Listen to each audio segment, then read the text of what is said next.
Mohon maaf Bapak Ibu, saya adalah mualaf. Jadi saya berterima kasih sekali sejak saya datang nonton RDAY.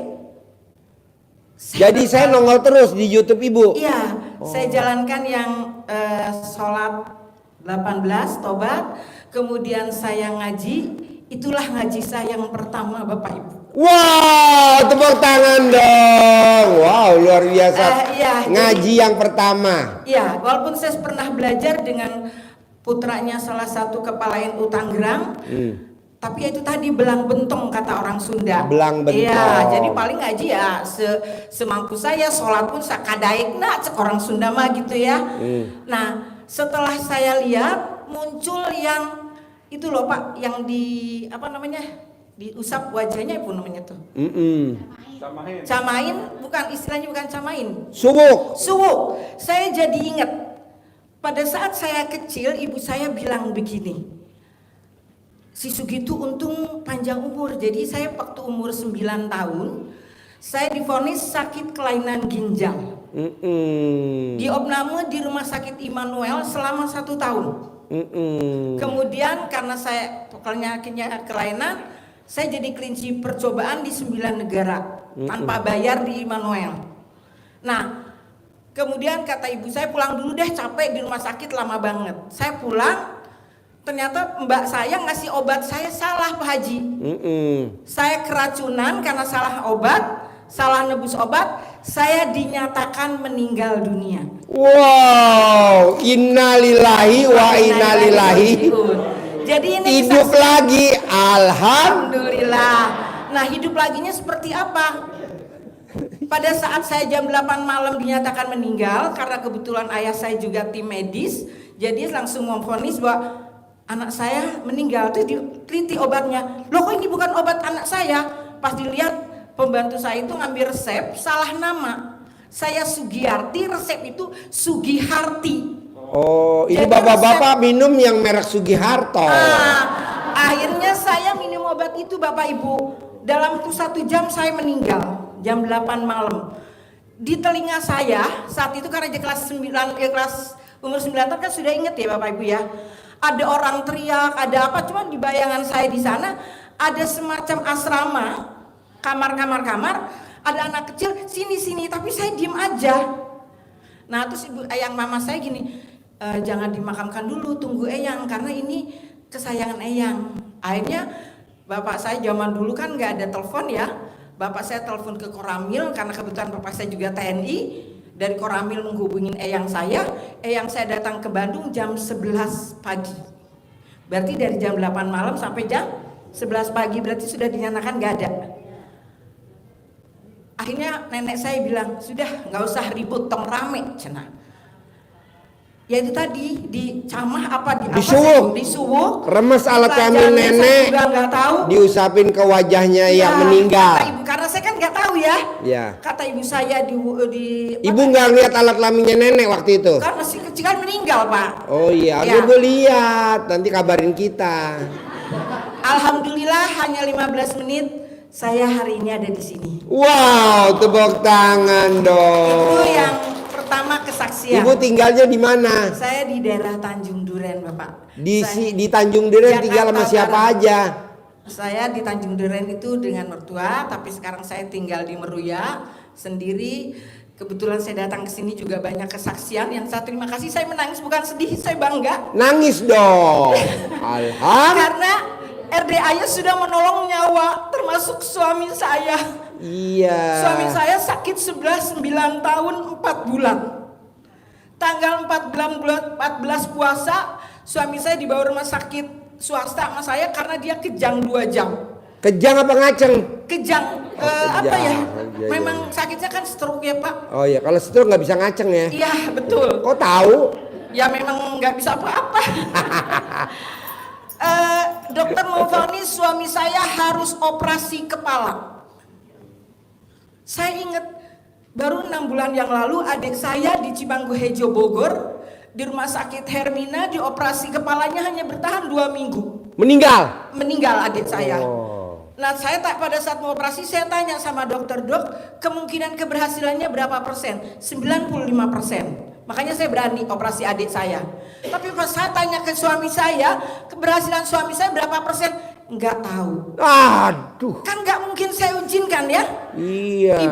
Suami ibu sudah tidak sadarkan diri.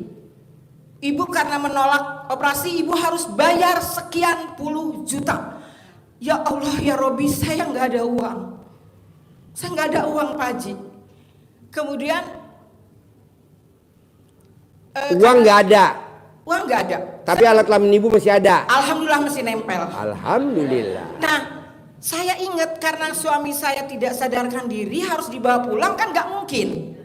Alat sudah nempel di semua badan-badannya dia. Saya langsung jam 11 malam gini. Oh iya, kenapa saya tidak ingat ya? Saya langsung ngajak mantu saya, antar ibu ke kamar mandi yuk. Saya pergi ke kamar mandi, saya lukakan itu, saya camahin suami saya. Ya Allah, tolong atas izin bla bla, tolong suami saya sadarkan untuk pulang ke rumah. 5 menit sadar juga itu. Wow, tepuk tangan. Jadi saya datang ke sini, saya Bu, syukur. mohon izin saya Bu, Ya. dengan kerendahan hati. Ini bapak-bapak banyak yang belum pulang. Bisa gak Bu diselakangin Bu wajahnya Bu biar pada pulang? Jadi saya datang ke sini, saya mengucap syukur yang luar biasa dengan Pak Haji, dengan ilmunya beliau banyak sekali. Dan yang tadi saya katakan saya nggak punya uang, kembali lagi saya tadi ada yang jual tanah. Iya. Apa yang Bu praktekin Bu, ilmu RDAE mau jual tanah Bu? Pada saat saya, karena tanahnya tanah warisan, adanya di daerah Cilacap jauh sekali. Pada saat saya nengok ke sana, saya berantem dengan yang nempatin, yaitu sepupu saya nggak mau pindah. Karena enak ya, sudah dijadikan rumah yang dia nikmati. Saya ambil tanahnya. Tanah di kan nggak mungkin saya ngencingin kan istilahnya, saya cuma kepala saya aja. Saya ambil tanahnya, saya masukin plastik, saya bawa pulang ke Jakarta, saya taruh di belakang rumah. Ini mungkin saya nggak ada ilmu, cuma ilmu sendiri aja, menghayal ya Bapak Ibu. Dan saya kan nggak pernah diajarin sama Pak Haji. Yaitu tadi dengan doa Pak Haji, saya taruh, saya pipisin. Wow. Saya nggak tahu siapa yang ide ngajarin. yang kreatif. Tepuk tangan dulu dong. Jadi mohon maaf ya. Jadi buat kadang-kadang bapak dan ibu yang pengen memiliki tanah depan rumahnya bapak dan ibu, walaupun tuh tanahnya tetangga, kita ambil aja. ya benar, saya ambil segenggam pura-puranya. Udah, saya pengen ke toilet ya. Udah, kebunnya luas ya. Cakrok sakuan. Ambil, ya. kantongin. Saya sakuin jadi kantong saku saya. Segenggam. Bodoh amat gitu loh. Ya. Nah, akhirnya Bawa pulang ke bawa Jakarta, pulang ke tanahnya Jakarta, kita gelar, hanya kita 2 kencingin. minggu laku. Kenapa saya tidak mengatakan saya punya uang? Karena uang DP bukan uang saya, uang keluarga. Betul nggak Pak Haji? Tapi saya gini, oh mungkin ini jalan Allah. Jadi bapak dan ibu jangan ngambil tanah RDAE ya. Awas. Awas loh, jangan macam-macam loh ya. Senjata makan. Awas loh ya. Pura-pura riado lo ambil tanah RDAE. Awas, awas. Berarti saya di sini mengajarin yang kurang baik dong ya. Kenapa tadi testimoni dia diperbolehkan? Tahu begitu mah nggak gue bolehin. Baik, uang yang DP tadi kan bukan milik saya ya Pak. Tapi Iya. saya pikir gini, ya Allah, daripada nyawa suami saya nggak ketebus kan harus bayar. Iya. Salah tidak saya ngambil jatah itu? Enggak. Saya pikir gini, ini jatah saya tapi memang belum bisa dibagi karena belum Yang lunas. salah tuh kalau ibu ngambil tanah RDAE dikencingin.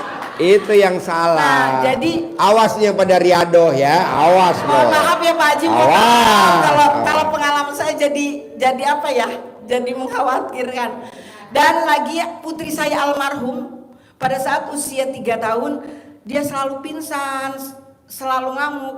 Yaitu tadi saya bawa ke orang, yaitu tadi di Camahin, Jadi, disuwuk. suwuk. Nah, sekarang datang ke sini saya selain terima kasih, saya juga mohon pencerahan. Saya punya suami yang sudah 9 tahun 4 bulan belum sembuh, saya sudah coba camahin. Kenapa ibu nggak praktekin ilmu RDAE pamungkas? Kalau aja tanah dikencingin laku, suami yang stroke dikencingin pasti sembuh. Amin ya Allah, kan saya nggak ada ilmunya ya, takut saya takut dosa. Bu, ibu jangan praktekin dulu ke suami, saya nggak setuju. Kenapa nggak ibu praktekin dulu yang hadir di sini? Ya, alhamdulillah saya sekarang sholat insya Allah saya coba tepat waktu, dan insya Allah saya setiap malam ngaji. Tapi boleh nggak saya pakai HP Pak? Nggak boleh, mesti pakai Al-Quran. Oh, ya jadi saya udah beli, cuman kecil-kecil kan. Ya. Kalau pakai Al-Quran, pakai HP kan jelas ya udah kalau begitu. Alhamdulillah awalnya cuma 3 juz dan sebagainya, lama-lama sampai hari ini saya merasa nyaman, bahkan merasa sedih kalau tidak bisa ngaji sampai 12 juz.